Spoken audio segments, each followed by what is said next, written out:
I first met Clyde 10 years ago at a small diner in Christiansburg, Virginia. I had just graduated with a history degree and a minor in Appalachian Studies from Radford University. Being a transplant from Michigan, I ended up falling in love with the New River Valley and chose to stay here after graduation. There's unfortunately not a lot of work in my field in this area, so I worked for a landscape company and played historian in my spare time. My goal was to simulate what the Foxfire Heritage Organization had done and create a collection of Appalachian knowledge, straight from the horse's mouth, the only real difference being that it would have a distinct NRV flavor. This brings me back to Clyde. While there are a few heritage sites and museums in the NRV, I've learned that the best knowledge of any area comes from the people that have lived there their entire lives. On my days off, I'd scour the Bergs, Blacksburg, Christiansburg, Radford area trying to find older folks so that I could ask them their stories. The day I walked into that diner in Christiansburg and overheard an older man telling anyone who would listen all about the proper way to press sorghum, I knew I'd found a never-ending fount of knowledge. I introduced myself and told him what I wanted to do, and I can honestly say I've never seen an old man light up the way Clyde did. That first day we talked for close to 2 hours. He dazzled me with stories of growing sorghum, making salt-rising bread, hunting and trapping alone at the age of 10 to provide for his family when times got hard, and all kinds of things you'd expect from an old man that had lived in Appalachia his whole life. I held up my now almost full notebook and thanked him for his time. "Same time next week?" he asked. And so it was for close to a year. We'd meet at the diner, drink coffee, and shoot the breeze. Our meetings always ended the same way. "Same time next week?" I was gathering a lot of information, and I realized I might actually be able to write a book based on just Clyde's stories. That thought alone fueled my fire, and I made it my mission to finish my Foxfire-style book, to get it published, and to get as much information as I could about this area from Clyde. My girlfriend, a nice country girl from a little map dot called Fort Chiswell further south in the valley, was incredibly supportive, and even suggested that I ask Clyde about some of the local myths, legends, and ghosts. "See if you can get something deeper than the same tired Graham's Forge Mansion stories. I bet that would make a really good chapter," she told me one morning as I was getting ready to meet with Clyde. "That's not a bad idea, babe. He told me his family were some of the first settlers in the valley if anyone knows about the land. It's that man." I met Clyde at the same table we'd sat at every Saturday for the last year. "What'll it be this time, son? I ever tell you about when they dammed up the river and made Smith Mountain Lake?" "No, you haven't," I said, "but I actually wanted to ask you about the local myths and legends of this area." Clyde's face changed. It was a look I'd never seen on his face before, was it? Was it fear? "Can't you just use the Google for that? Ain't no sense in me telling you a story you can read for yourself." "Actually, Clyde, I wanted to know the stories that your family passed down. You said y'all have been here since the 1670 ES. Tell me about that stuff." Clyde lowered his voice, his usual smile gone. "I'll tell you one story, just one, and then we ain't never gonna talk about it again, understand?" I nodded and swallowed hard. Something felt incredibly off. I'll do my best to retell the story from the notes I took that day. This story is real old, passed down from my granddaddy's granddaddy's granddaddy. I forget how many greats that would be. Anyhow, back then there wasn't nothing here, just miles and miles of woods and ridgeline. Granddaddy was part of the first scouting party that came down here. Damn near turned back home until they came up on the New River. They knew that with some work they could clear the land and grow crops here. Granddaddy and 3 other men volunteered to stay and set up homesteads while the rest of the party went back east to tell the governor about what they found. It was another 6 months before their families made it out to them. Granddaddy told stories about Indians and great big cats that stalked the homestead on all sides at night. Back then, control of the valley was contested by the Cherokee, the Shawnee, and the settlers, so it's hard to say who or what was really in the woods. Stories about the great big cats kept on for years, and near as I can tell, they always popped up shortly after the settlers had a skirmish with them savages. People would sometimes go missing after a cat sighting, but that was the way of the frontier. "So, what exactly was this big cat?" I asked him, kind of grinning. "Is," he replied. "You said was, you mean what is? It's still out there, somewhere up on the ridge. It's still there and it's looking for blood." For some reason, I felt my blood run cold. I knew this was just a silly old story, but something about the way he said looking for blood made me incredibly uneasy. Okay, so what is it then? The Cherokee call it Iwa. We always called it the Wampus Cat. It's a demon of some sort, supposed to drive a man insane just by looking at it. Way back before whites ever stepped foot here, it used to hunt the Cherokee. Story goes that after a while the people got sick of it and sent their best and bravest warrior to fight it. Imagine that, one man against a demon anyhow. Standing Bear went out looking for Iwa and was gone for weeks. And most had assumed he was dead until one night he come hauling ass into camp trying to rip his own eyes out. His wife, I forget her name, vowed to get revenge on the demon that did this, so she went to the village shaman. The shaman gave her a mask made from a bobcat's face and said if she could surprise the demon that the spirit of the bobcat could defeat it. So she heads out and finds the demon drinking from the river. When she jumps out of the bushes to confront it, it turns and sees her mask and starts to tearing itself up, like it was getting attacked by a bobcat. The demon begged the woman to stop the torment, and the woman struck a deal. She told the demon that if it stopped hunting them and started protecting her people, that she would let it go. Iwa agreed, and the woman took her mask off. The demon, now able to stand, turned itself into a giant bobcat and took off into the woods. So, this Wampus Cat is the protector of the Cherokee? Clyde nodded. And it's still up in the hills looking for blood. Whose blood? Mine, Clyde said with a small smile. By the 1750s, we'd pushed the Cherokee out of the valley, damn near to North Carolina. You know Fort Chiswell? Well, it ain't just a fancy name. Used to be an actual fort. They built it around 1761. Well, when we threw up the fort, the Cherokee got real mad and sent a war party up to try and take it from us. We massacred them. All but one of them. We sent him back to his tribe to send the message that the valley was ours now. Story goes that he called out for Iwa to protect his people. That's when the Wampus Cat showed back up, started dragging men into the woods, and the men in the fort had to listen to screams all night while old Wampus devoured them, or tortured them, or whatever he did. They was never seen again afterward. How it relates to me is this. One of my however many greats-granddaddies was there. He helped kill all them people. The way I understand it, the Wampus Cat has been hunting the families of those responsible ever since. A lot of those men's families stayed in this area for years. Shoot, I told you my family's been here for forever. Anyway, I'm the last one left. After Johnny McGee went missing on a hunting trip back in '83, I'm the last descendant of the men responsible for the Fort Chiswell massacre. I quit hunting after Johnny died, quit going in the woods, and I'm glad I never had no kids. So when I'm gone, it's over. Come on, Clyde, you really expect me to believe this? I laughed. Believe it or don't, Clyde snapped angrily. It done took my daddy when I was 9, I seen it. Why do you think I had to provide for my family at 10? Dragged him straight out the deer blind and we never seen him again. I'm sorry, Clyde, I offered an apology. Don't be, I know it sounds crazy, I just know it's my time. Won't be long now for it finds me and drags me to hell for the sins of my ancestors. Now if you'll excuse me, I best be getting home. And with that, Clyde threw $10 on the table to pay for his meal and walked towards the door. Same time next week? I asked earnestly. Clyde turned and gave me a weary smile. See you when I see you, kid. The next Saturday, I went to the diner, but Clyde wasn't there. 2 more weeks went by and I still hadn't seen Clyde, and I decided to go to his house to check on him. He was an old man after all, and I needed to make sure he was okay. Clyde's old 1950s model Chevy wasn't in the driveway, and his normally immaculate lawn was now wildly overgrown. I knocked on his door for 10 minutes.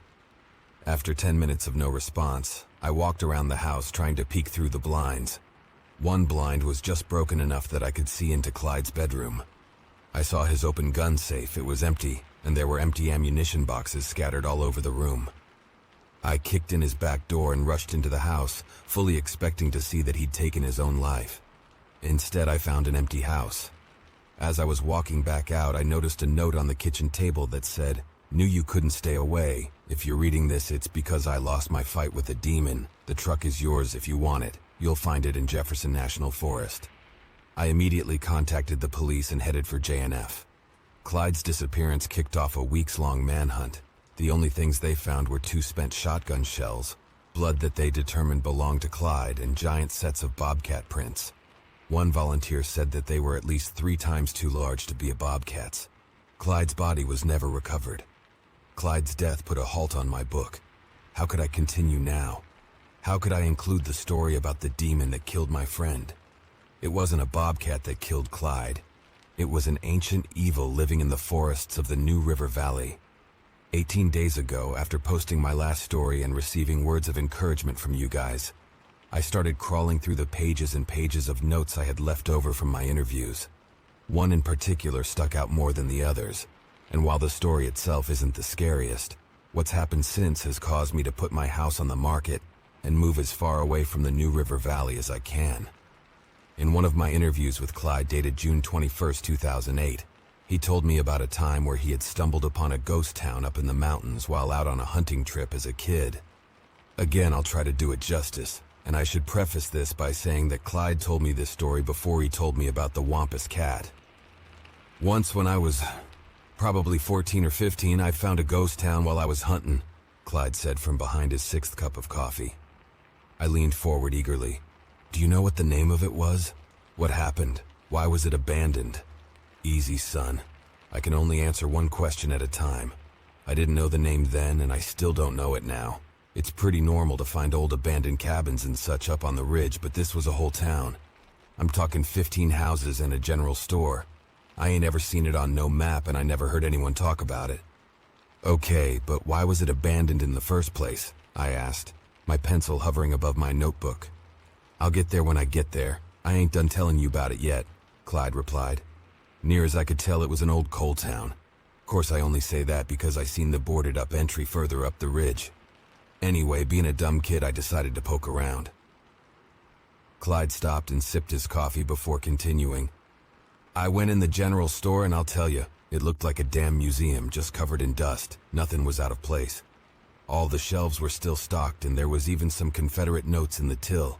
I took them with me. Ain't never found a Civil War anything I didn't keep for myself. I hastily scribbled Civil War Minetown in my notes.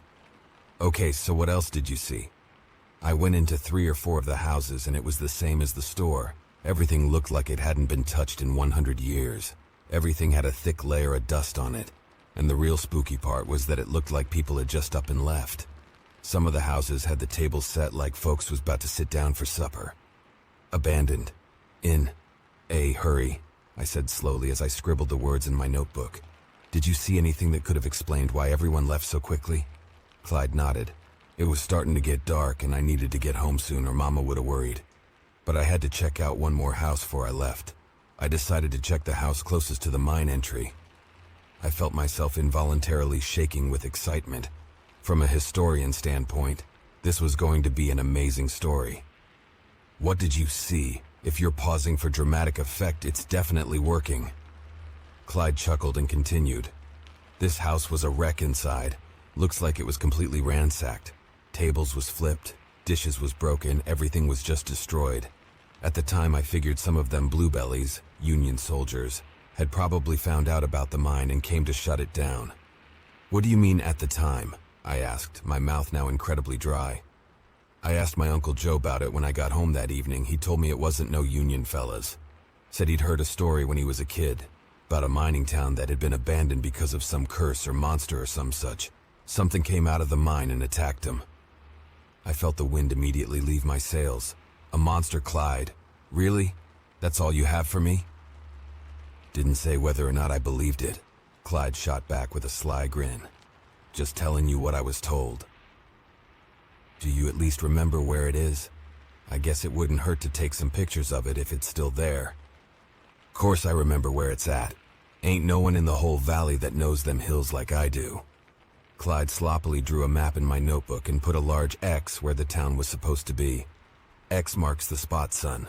And with that, Clyde called the waitress over to get his check and asked me, same time next week? I nodded and smiled, but I felt defeated. Sadly, that was as far as my adventure went. That is until recently. After some of you told me I should revive my book to honor Clyde, I decided to find that ghost town. 2 weeks ago, I set out in search of the mine. Following Clyde's sloppy map proved difficult but not impossible.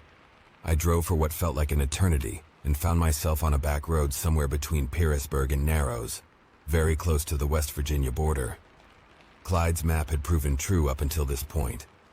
I saw that I should have been approaching my next and final turn and slowed down.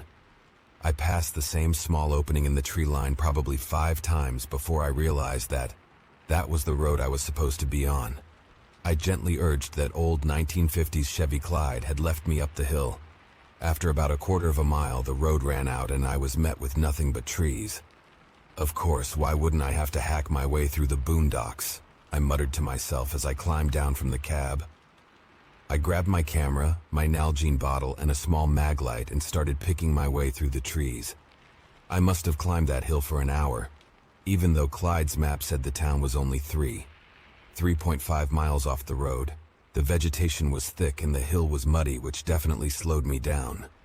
When I finally broke through the tree line, I found myself in a large clearing, and just as Clyde had said, I saw the ghost town. I quickly grabbed my camera and started snapping pictures. Everything was more or less as he had described it, save for the now collapsed general store. As I made my way through the town, taking pictures the whole time, I found myself in awe of the fact that it really did look as if everyone had vanished. I made my way toward the entrance to the mine, and just like Clyde had said, it was still boarded up. I turned to look at the house closest to the mine, and noticed what looked like large and jagged claw marks all around one of the windows. Knowing now about the Wampus cat, I felt my throat tighten. It was probably just some kids messing around back here that did that, I said to myself, trying to remain calm. I turned back to the mine and snapped a picture of the worn sign near its entrance. Through all the grime and chipped paint, I could faintly make out the words, "Danger inside, keep out." I knew then that I should have left it at that, maybe taken a few more pictures and then headed home to forget all about this place. But something felt like it was calling me to the mine. The rotted boards broke away with minimal effort, as absently reached for my flashlight and I stared into the dark mouth of the mine. I thought I heard a loud whisper, "Come to me." I froze and looked around, sure I'd find some bumpkin laughing at my fear, but I saw nothing. That's when I realized that I couldn't hear anything other than my own scared breathing. No birds, no crickets, no wind, absolutely nothing. I'm still kicking myself for what I did next. I took a deep breath as I clicked on my flashlight and then plunged myself into the darkness. 150 plus years of mustiness and animal droppings filled my nostrils and I involuntarily retched. When I regained my composure, I could have sworn I heard a hoarse and throaty laugh come from deeper in the mine. "Nope, you're just scaring yourself. It's nothing," I repeated to myself over and over as I forced myself to continue, my feet feeling like they were 100 pounds each. I walked and walked and walked. According to my watch, I'd been following this tunnel for at least 20 minutes. "Wow, this mine runs D." My voice trailed off as I entered into a large cavern deep inside the mountain.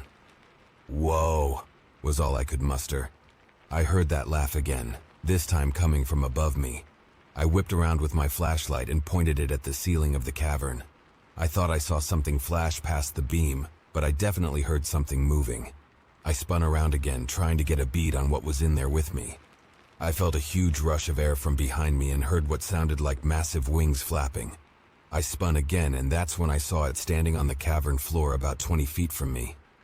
It, this abomination, this clear affront to God, stood easily 7 feet tall and was covered in a matted black fur. Where arms should have been, it had 2 large leathery wings. Its eyes glowed like a cat's as my shaking hands tried to hold the flashlight on it. It let out a snarl and then started to laugh again. "I knew you'd come to me! They always come to me!" It roared as it flapped its wings and rose into the air. I turned back to the tunnel and ran, the fastest I've ever run in my life. I ran and ran, refusing to look back. I heard the creature's wings flapping and jaws snapping behind me. "You should have never come here," it jeered. "Now you'll die like the people in that village." I kept running and soon I saw the light at the end of the tunnel. With my last bit of strength, I threw myself from the mine and into the grass outside. I quickly rolled onto my back and instinctively shielded my face. 3 agonizing seconds passed before I realized I wasn't dead. I scrambled to my feet and looked at the entrance to the mine. Just within the shadows, I saw the creature standing with its chest heaving in clear rage. I backed all the way out of the town, never taking my eyes off the entrance to the mine. It wasn't until I reached the tree line that I felt safe enough to turn and run. The trip down the mountain was a lot faster than my journey up it. Of course, it helped that I fell all the way to the bottom. When I got home, I locked all the windows and doors. I didn't sleep that night. I haven't really slept since. Even now that some 700 miles and 3 states separate me from that mine. I don't know what I saw in that mine, but I'm never coming back to the NRV. My house in Blacksburg is for sale if anyone is interested. Just be careful, you never know what you'll find up here in the mountains. This story of Appalachian madness doesn't come from our dear friend Clyde. I'll be retelling a story told to me by my friend David. I met David when we were juniors at Radford. We sat next to each other in one of our Appalachian Studies classes. David is from Wytheville, Virginia, located about 10 miles southwest of Fort Chiswell, and a former Navy corpsman with 2 deployments to Iraq and 1 to Afghanistan. I'm including that excerpt about his military service so that you can understand that there's not much that scares him. Before I retell his story, it's important to gain some context. Major Graham's mansion is a local landmark. It's as ingrained in the history of this place as anything could be. It's also rumored to be haunted. So much so that an episode of Ghost Hunters was filmed there. In 1826, Squire David Graham purchased some 2,000 acres from another family that's still prominent in this area. The land itself was supposedly tainted by evil even before Squire Graham purchased it. The property's original owner was murdered by 2 of his slaves, Bob and Sam. According to the legend, it wasn't pretty either.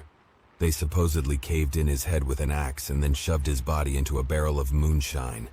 The slaves were later hanged somewhere on the property. To this day, people report seeing the slaves walking around the property. Other times they see them hanging from the tree they were hanged from. In 1838, the Major was born. By the mid-1860s, Major Graham had returned from 3 years of service in the Confederate Army.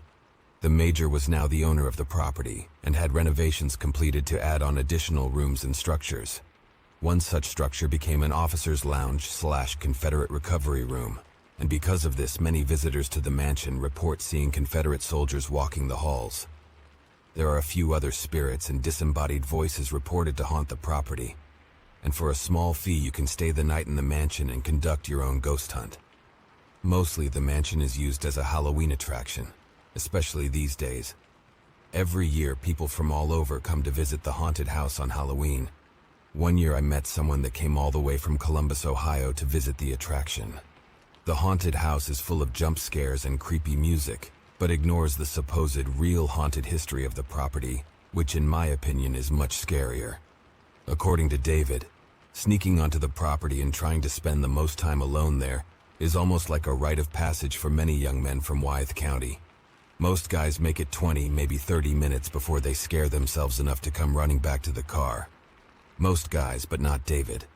Now that we've set the scene, let me tell you the story David told me all those years ago. When I was 16 or 17, I was a junior in high school. So however old that is, I broke into Major Graham's mansion. David told me one day after class. "The Halloween place? Why?" I asked, not sure where this was going. "Because it's really haunted," he replied with a grin. "Like for real ghost and demon type shit."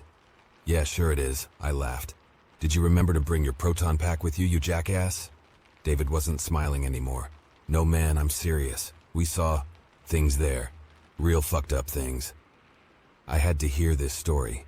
David had a flair for embellishment. I wouldn't call him an outright liar, but he was known to tell big fish stories. "What did you see? Please tell me, the anticipation is killing me." "You're a real asshole sometimes, but I'll tell you." So like I said, I broke into the mansion when I was younger. I don't know what I was thinking, I don't know why I even thought it would be fun, but I did it. Me and a few buddies drove back there one night. It must have been close to midnight when we got out there.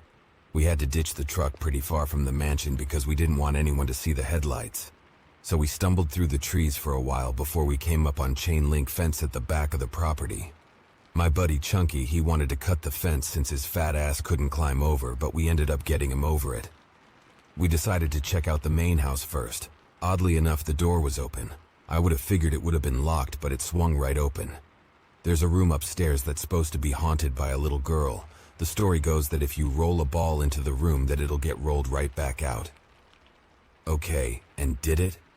Did the ball come rolling back out? I asked with as much sarcasm as I could muster. Well, we didn't have a ball to roll in there, so we walked in and stood there for about 5 minutes just listening. I swear to you that I heard a little girl giggle, but Chunky and Seth will tell you otherwise. Anyway, after that room proved to be a bust, we headed to the Confederate room. It was dead silent in there and nobody heard anything. So when does this story get scary, Davy? I asked, knowing full well he hated being called anything but David. When we went to the old slave quarters, you asshole, David shot back with a grin. We headed out to the slave quarters because that's where most people claim to see Bob and Sam.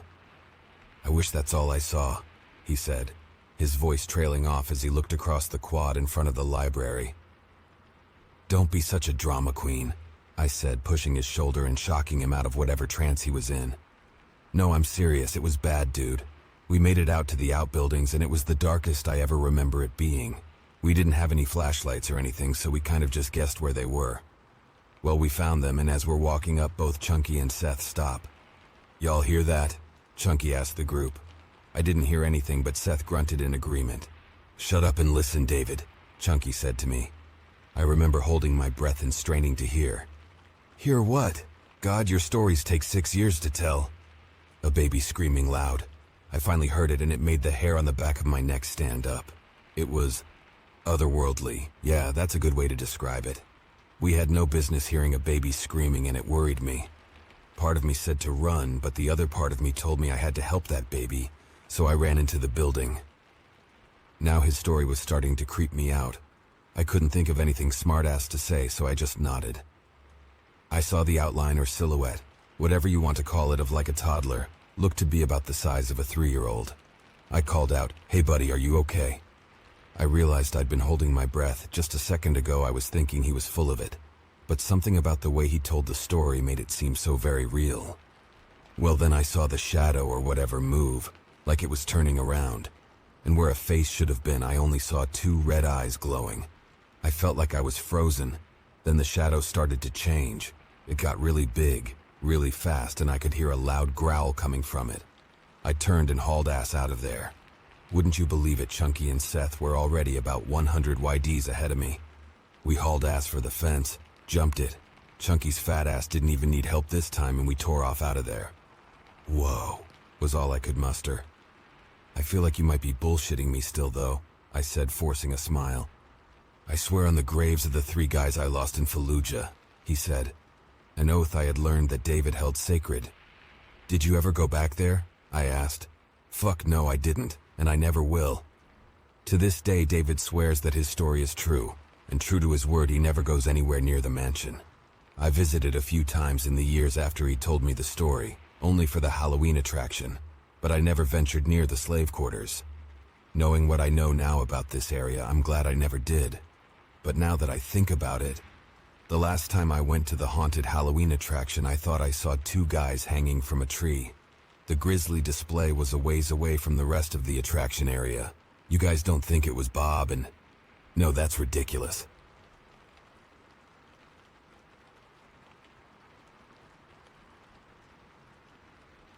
No one knows exactly when the harvest lottery began in the remote mountain town of Red Ridge. Most folks assume it dates back over a century, started by the superstitious miners who first settled here. Each year when autumn touched the peaks and turned the leaves blood red, the lottery would come around again. It was just another grim tradition woven into the town's fabric. The lottery worked like this. Had their name entered into the box, a weathered thing carved from black walnut, adorned with strange symbols and stained dark from years of nervous sweat on lottery night. On the harvest full moon, the whole town gathered in the village square, breath fogging in the chill mountain air. Everyone waited with quiet dread as the elder drew a name from the box, condemning that person to the town's sacrificial rite. The winner had to walk directly to the mouth of the long-abandoned iron mine outside town and enter alone. The mine doors would be locked and chained behind them for good measure. No one knew what lay waiting in those cold subterranean tunnels, but legend held that some ancient evil lurked within, passing judgment on any who ventured inside.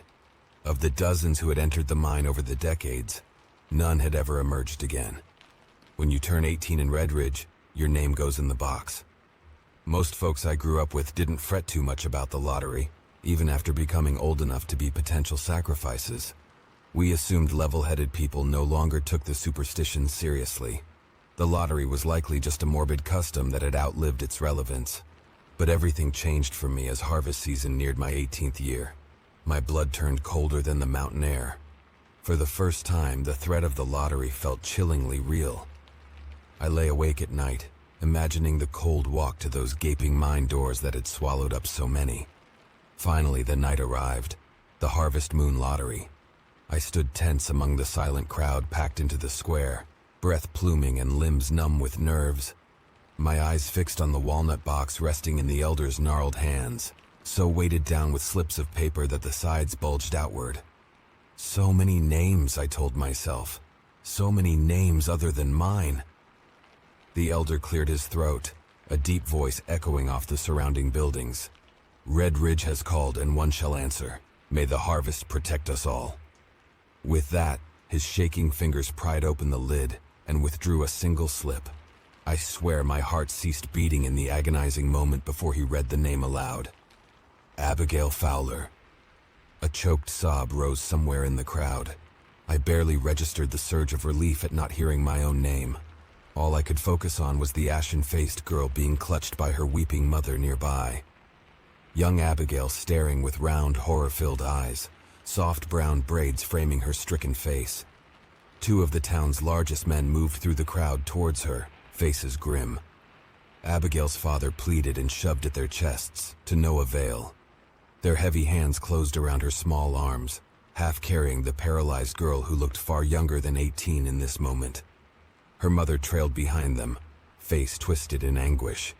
The grim procession moved towards the path leading out of town. Everyone silently followed, a miserable funeral march beneath the bloated harvest moon. We came to the mine entrance, all boarded up and covered in creepers.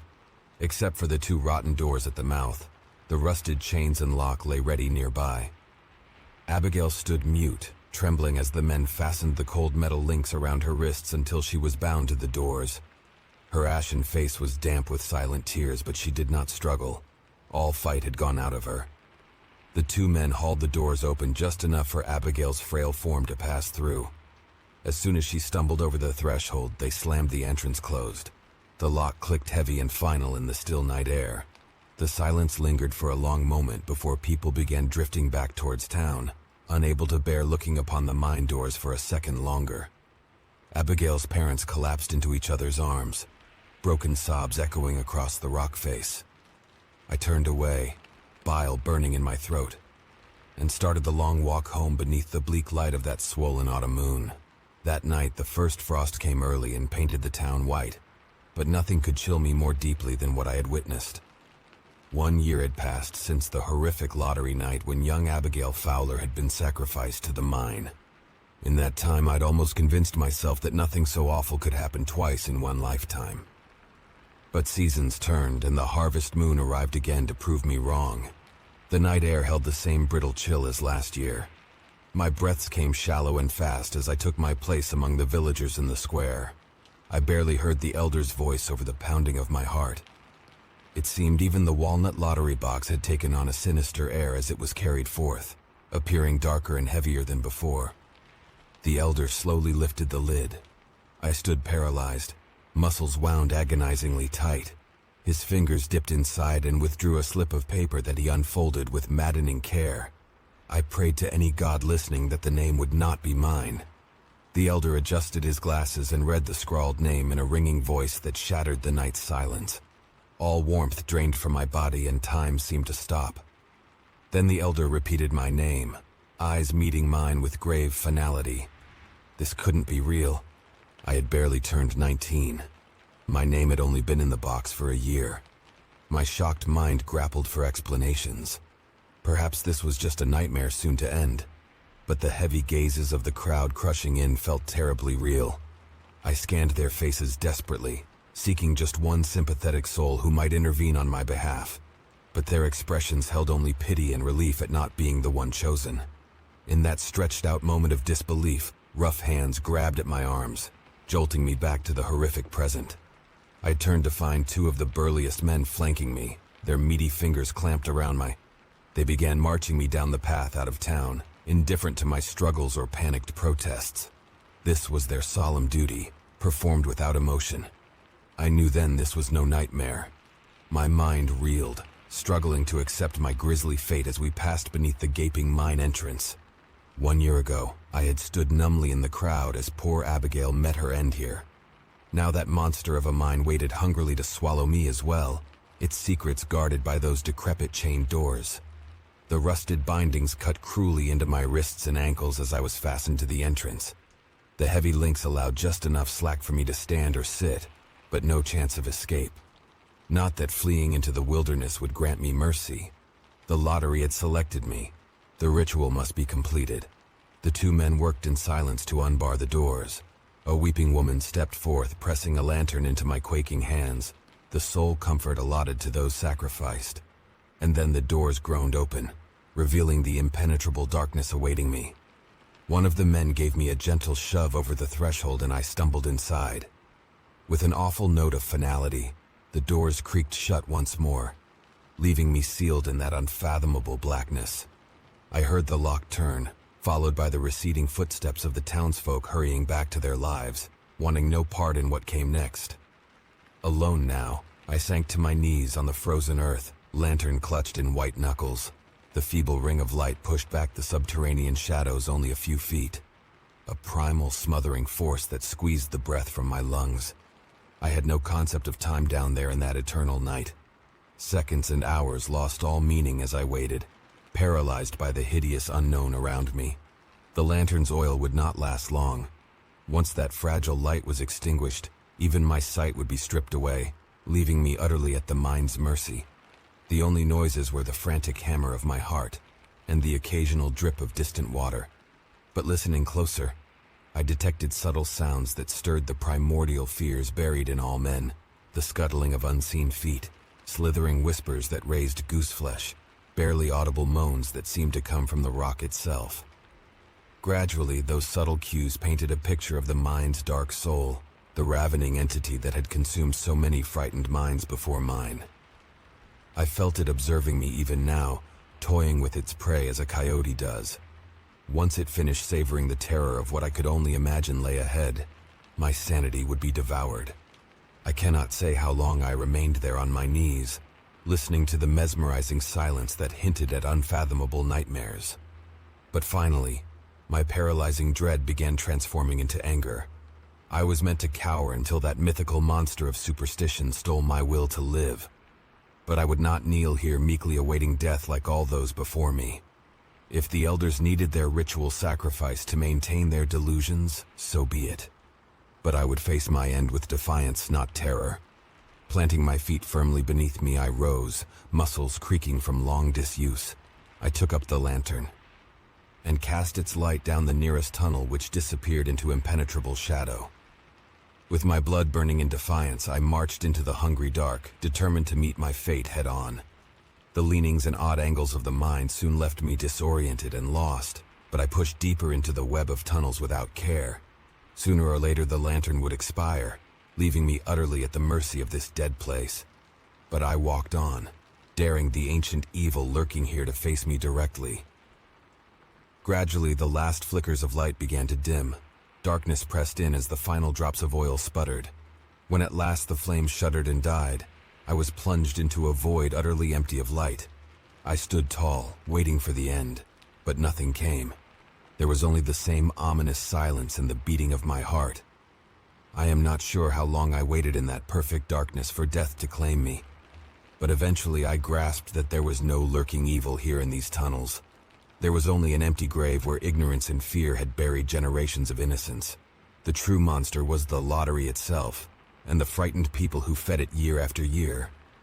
I sank again to my knees, weeping bitterly for all the lives sacrificed to this evil tradition, now understanding the truth too late. As my tears slowed, steely purpose took root within me. I would find my way out of this hell, even if I must crawl for years through endless blackness. The darkness was absolute. Even my own hand was invisible as I fumbled along the crumbling mine wall. Every other sense strained to compensate for the lack of sight. The tunnels smelled of age and minerals, with a subtle undertone of decay. The only sounds were my tense breaths and the skitter of clawed feet somewhere in the void, what I assumed to be rats. Blind exploration was slow and difficult. More than once I nearly cracked my skull tripping over rubble piles and warped lumber. Each new chamber or tunnel fork brought a fresh wave of anxiety. The darkness toyed with my mind. The mind seemed endless, sprawling out into that lightless eternality. Perhaps there was no escape. No, I shook my head violently, casting out those insidious thoughts. I could not afford to let fear and isolation unravel my courage. There had to be a way back into the light. As I crept forward, hands sliding along the tunnel wall, my fingers brushed across strange. I traced the etchings. They were symbols of some kind, arranged in vertical rows, some combination of letters and pictograms, though I could make no sense of them. A miner's code or older, placed here generations before the first lantern light shone into this darkness. There was no way to tell. The glyphs gave me an idea. I withdrew my Swiss Army knife and began carving my own marks into the stone, arrows pointing back the way I had come from. It was a desperate hope that these signs might guide me out of this maze if I became lost or turned around, and making them helped steady my nerves. I carved whenever the tunnel walls allowed, leaving a trail of symbols like breadcrumbs to lead me home. The mind swallowed me deeper through strangely twisted passages that often narrowed to the point of crawling. Rot and more disturbing odors I dared not dwell upon. My hands grew slimy with minerals leaching from the rock, and my knees ached from scrambling over uneven ground. But I pushed on, etching more arrows through chamber after turn after unknowable room until a glow, so faint I first believed it a trick of my light-starved brain. But no, it persisted. A whisper of orange just around the next bend. I scrambled forward on raw palms, heart hammering. Any light meant someone else was down here. But who and why? I peered cautiously around the corner. In an arched side chamber stood a small makeshift camp illuminated by a single guttering candle. Empty bean cans were scattered around a ratty bedroll. A few wooden crates served as crude shelves, and a table covered in scrawled notes, books, and carved stone tablets, like the ones I'd felt on the walls. Through the grime I could make out titles on the books: Archaeological Excursions in Americas, Runic Ciphers of Antiquity, Mystic Origins of Native Tribes. This was no miner's camp. Someone had been living down here intentionally, studying the mine or searching for something. But where were they now? The single candle flickered as if recently lit, its host likely to return soon. I hesitated, then crept into the chamber. If I meant to find my way out, I needed that precious light. Spotting a small candle stub, I lit it from the flame and quickly retreated from the camp. Once I was beyond earshot, I paused to get my bearings. The candle's warm glow was feeble against the dark, but after so long blind, it seemed to shine like the sun itself. By its wavering light, I could study my crude arrow trail carved along the left wall. I had no idea how deep in the mine I now was, but the signs offered reassurance that I could retrace my steps. I crept onward, the candle's flame dancing hypnotically against the rough walls. But as I went, the hairs on my neck prickled. I was not alone down here.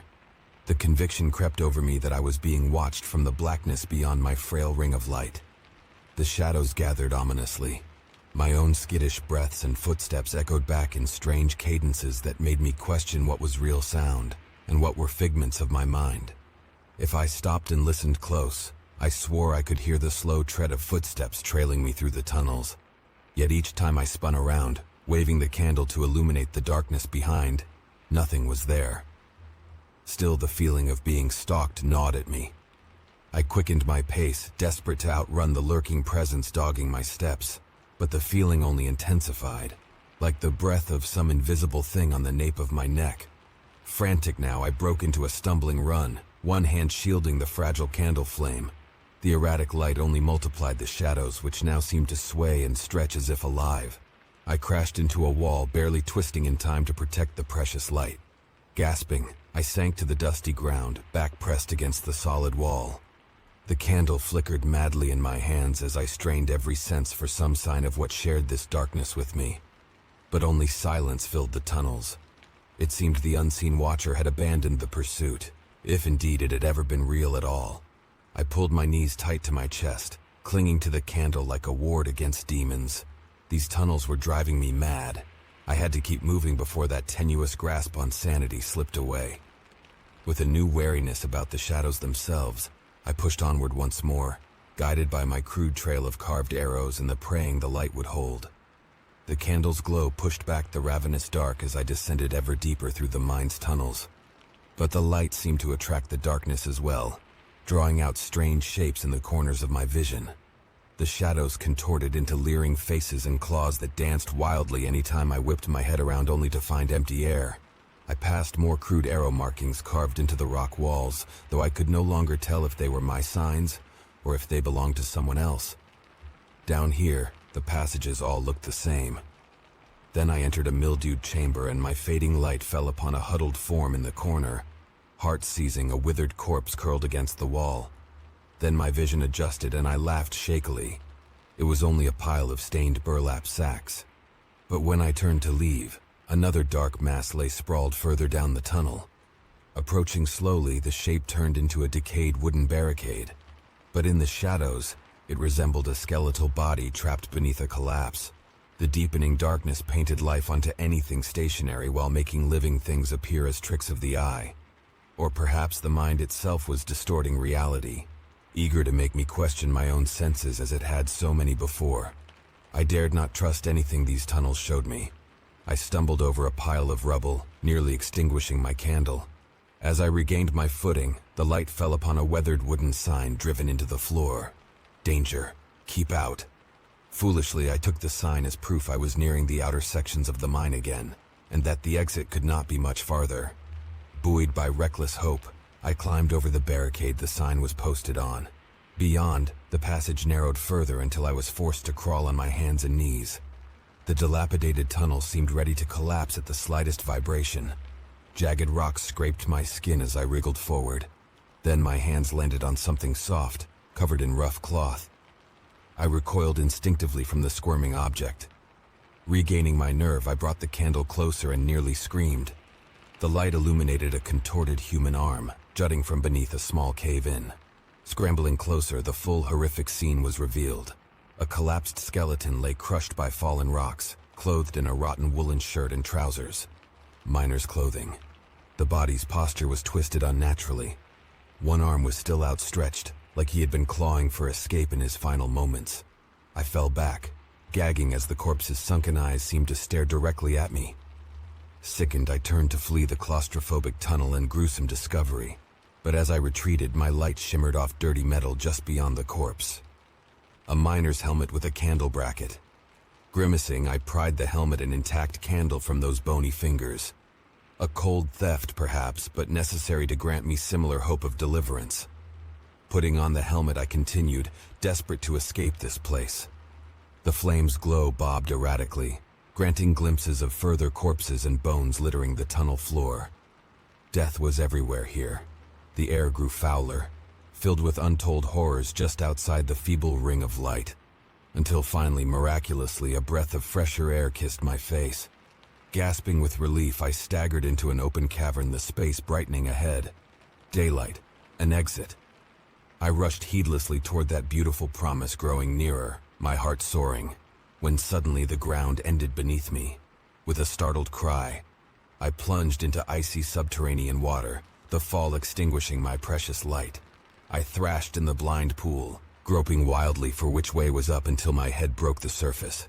I gasped down damp air as I treaded in the dark waters. The exit. Where was it? I called out desperately but heard only echoes mocking me. I treaded water endlessly in that lightless pool, too exhausted to cry out anymore. My frantic struggles eventually stopped. As my will to survive flickered, I prayed the end would come quickly. But just as I began to sink beneath the numb black waters, a sound drifted through the chamber. A voice, muffled and distant but undoubtedly human. I became alert, listening intently. There it was again, a man's anguished cry for help. New strength surged through my exhausted body. I was not alone down here after all. Splashing wildly, I fumbled along the water-slick walls encircling me, searching for anything to pull myself out. By some miracle, my hands landed on a rusty chain bolted to the rock. I crawled desperately up the links until I collapsed onto solid ground, gasping. The chill air revived me as I lay trying to regain my bearings. The desperate pleas for help echoed again from somewhere ahead in the tunnels. Whoever it was sounded weak, their voice growing fainter. I had to find them quickly. Stumbling to my feet, I shuffled toward the cries, one hand trailing the curving wall. "Hello?" I shouted into the darkness. "Keep calling out. I'm coming to help." The stranger's exclamations guided me through the twisting passages. Soon an orange glow appeared ahead. Hope soared in my chest. Could other survivors have found a way to navigate this nightmare? I hurried toward the light until the tunnel opened into a small chamber. Across the room, a lantern rested on the dusty floor, its flame dancing gracefully. But its bearer was not what I expected at all. A hunched figure knelt with its back to me, lean frame draped in tattered miner's clothes. It seemed to be hunched over something on the floor. Wet snarls and the sound of tearing flesh erupted from the form as it feasted. I froze.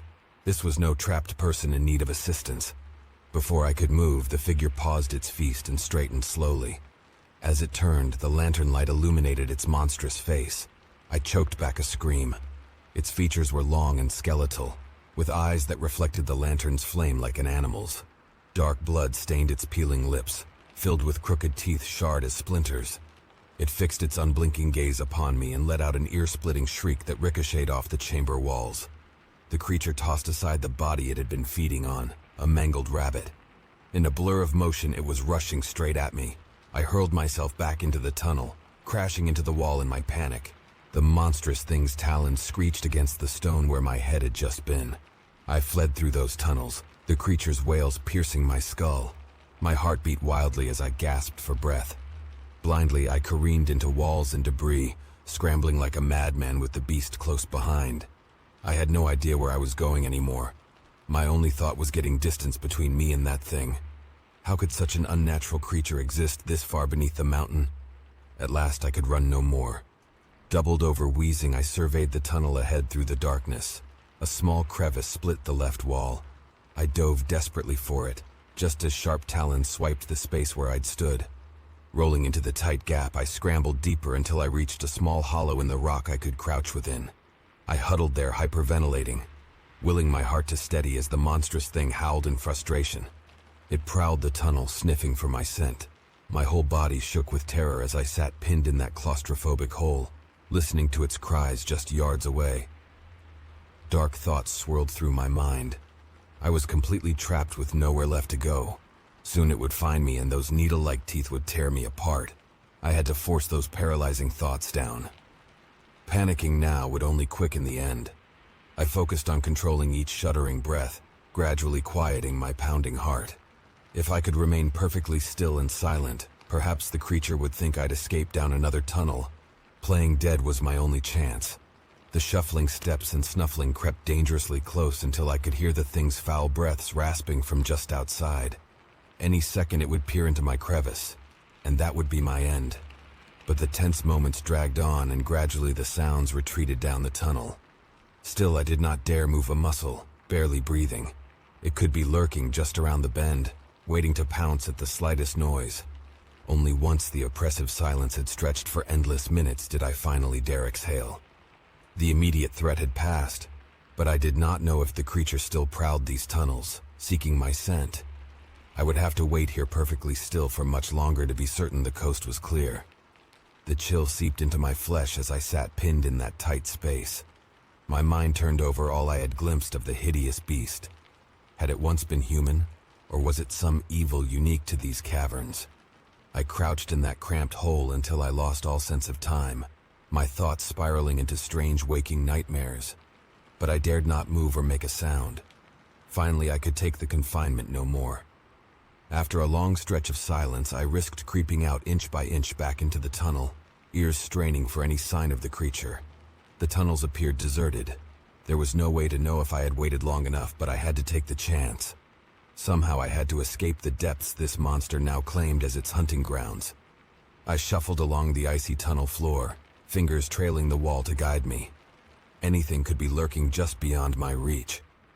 My own labored breaths reverberated strangely, making me question what was real noise versus figments of my strained mind. How long had I been stumbling through this maze? Minutes stretched to hours in the claustrophobic darkness. Hunger gnawed at my gut. My head throbbed from dehydration. Much longer in this oppressive void and I would grow too weak to go on.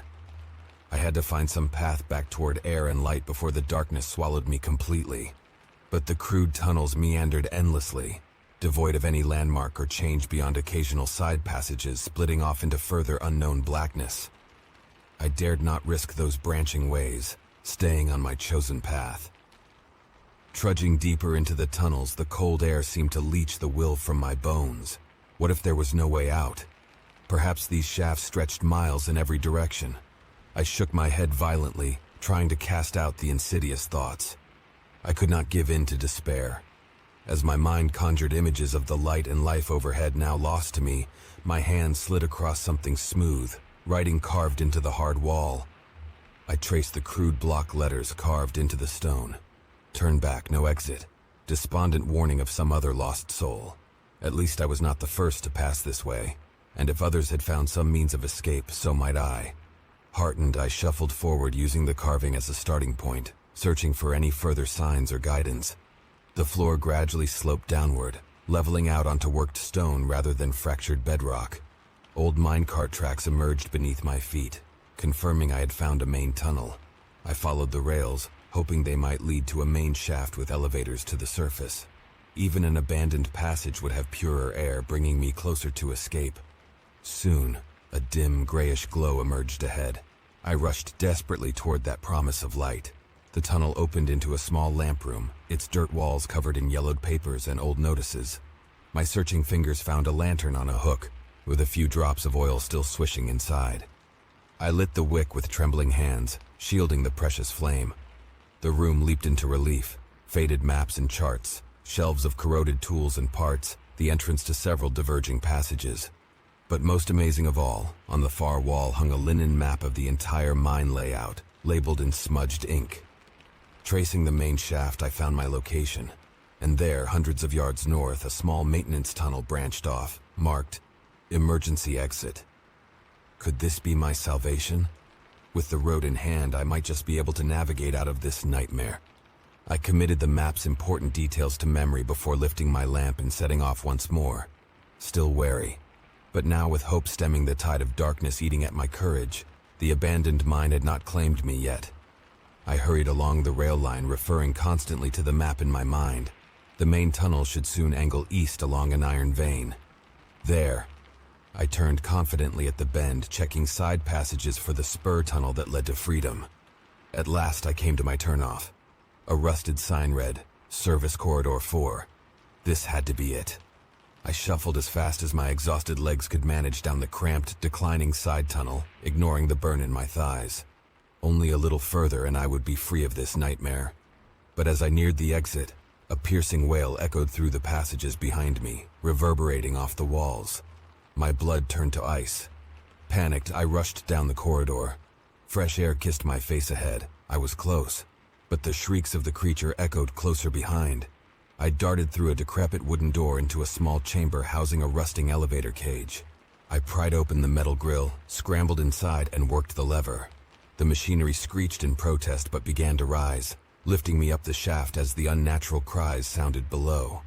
Finally, I reached another tunnel mouth and pulled myself into the hallway.